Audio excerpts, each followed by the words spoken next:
صلی اللہ علیہ وسلم نے فرمایا شعبان کا مہینہ اللہ نے میرے لیے بنایا، ورمضان لامتی، اور رمضان المبارک کا مہینہ اللہ نے میری امت کے لیے بنایا۔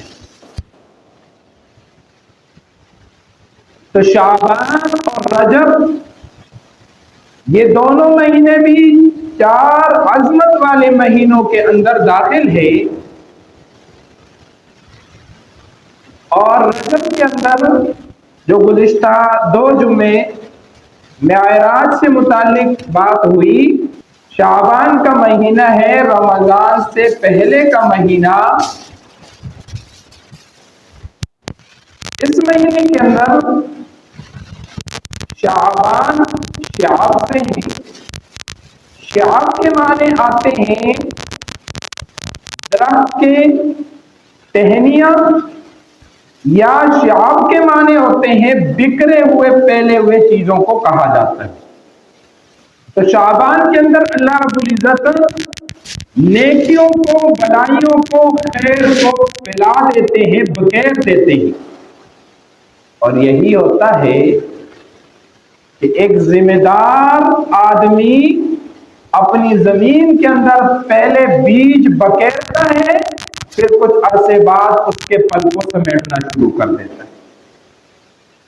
اللہ نے شعبان کے مہینے کے اندر نیکیوں کو بکھیر دیا ہے، اور ساتھ میں فرما دیا ہے آنے والے رمضان کا مہینہ یہ امت کے لیے ہے، امت اس نیکیوں کے اندر اس فصل اور اس نیکی والے فصل کو کاٹ کر اور اس نیکی والے فصل کو اس سے فائدہ اٹھا کر اس سے نیکیاں کمائے۔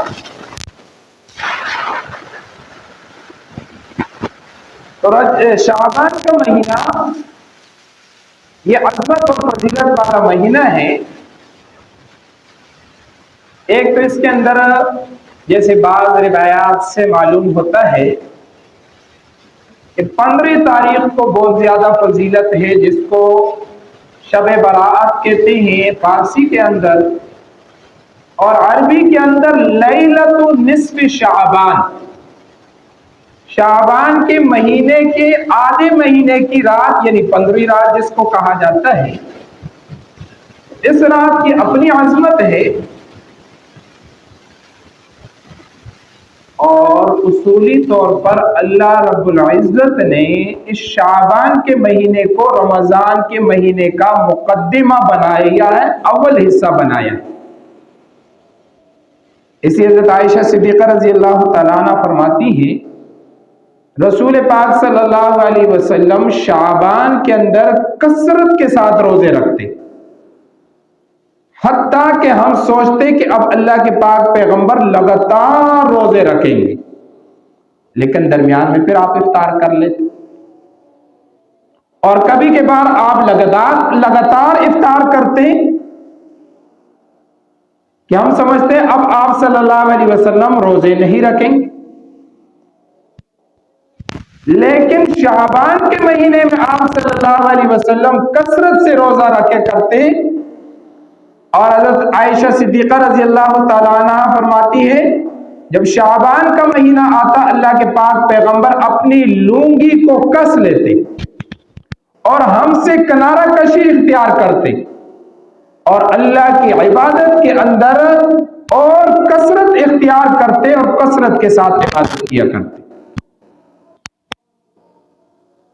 اور حکم بھی یہی ہے کہ شعبان کے اندر انسان ابتداءً رمضان کا مقدمہ اور استقبال کے طور پر کچھ نہ کچھ روزے رکھ لے، تاکہ اس کو اپنے اوپر پکا یقین ہو جائے کہ میں روزے رکھ سکتا ہوں، میری اتنی طاقت ہے کہ آنے والے رمضان سے پہلے ہی میں نے 8-10 روزے رکھ لیے، الحمدللہ میری صحت بھی درست ہے اور مجھ میں طاقت بھی ہے، انشاءاللہ رمضان کے روزے بھی رکھوں۔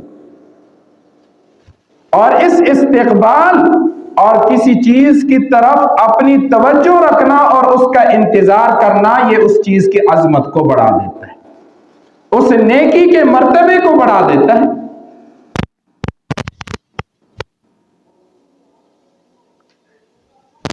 شعبان کے مہینے کے اندر اللہ کے پاک پیغمبر صلی اللہ علیہ وسلم کثرت کے ساتھ روزے فرمایا کرتے، ویسے بھی آپ صلی اللہ علیہ وسلم کی عادت یہ تھی کہ آپ پیر اور جمعرات والے دن روزہ رکھا کرتے، اور ہر مہینے کے ایام 20 کے روزے،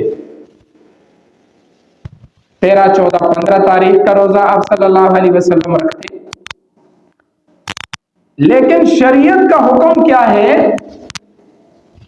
شریعت یا اللہ کی طرف سے 4 رکعت نماز کے اندر کیا حکمت ہے؟ فجر کی 4 کیوں ہے؟ ظہر کی 10 کیوں ہے؟ عصر کی 4 کیوں ہے؟ اللہ بہتر جانتے ہیں۔ اللہ کو 4 سے 8 سے 10 سے کوئی غرض نہیں۔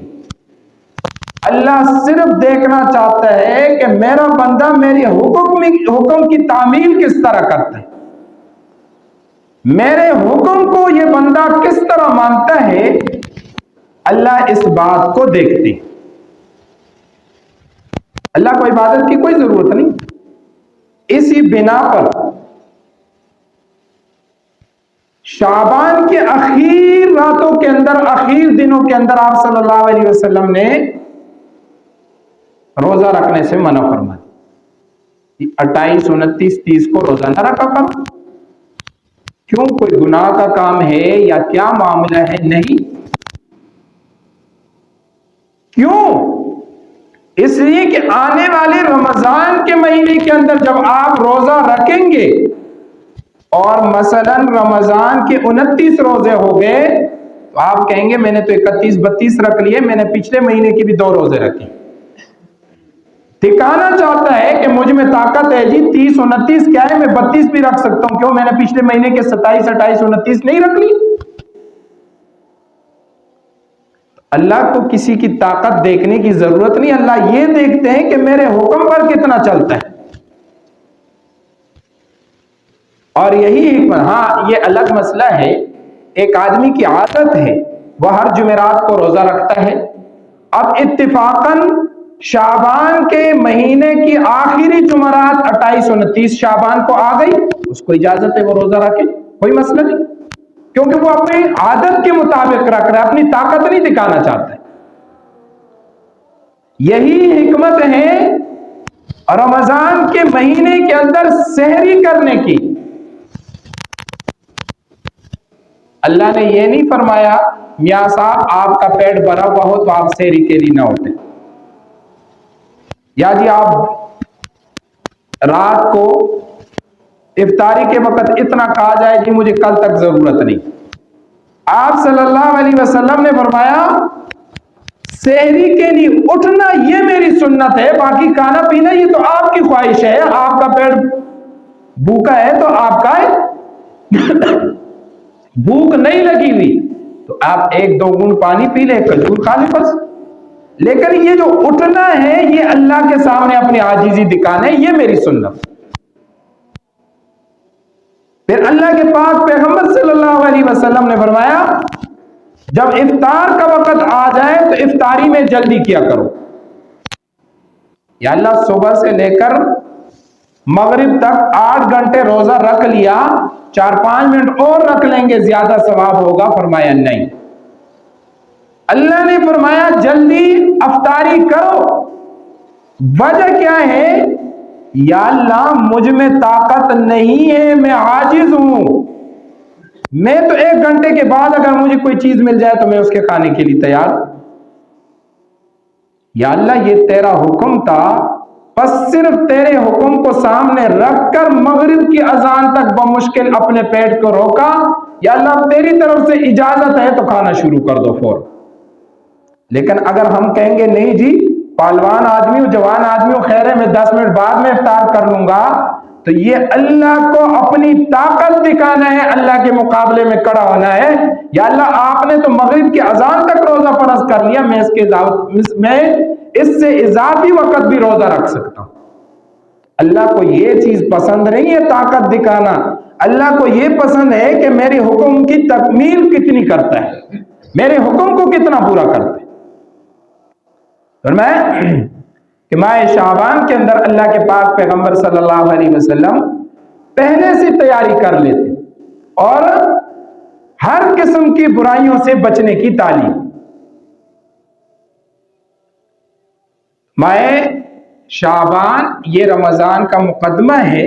انسان کے جتنے چھوٹے موٹے کام ہو ان کو پہلے سے سمیٹ لیا جائے اور رمضان کی مہینے کی تیاری کر لی جائے.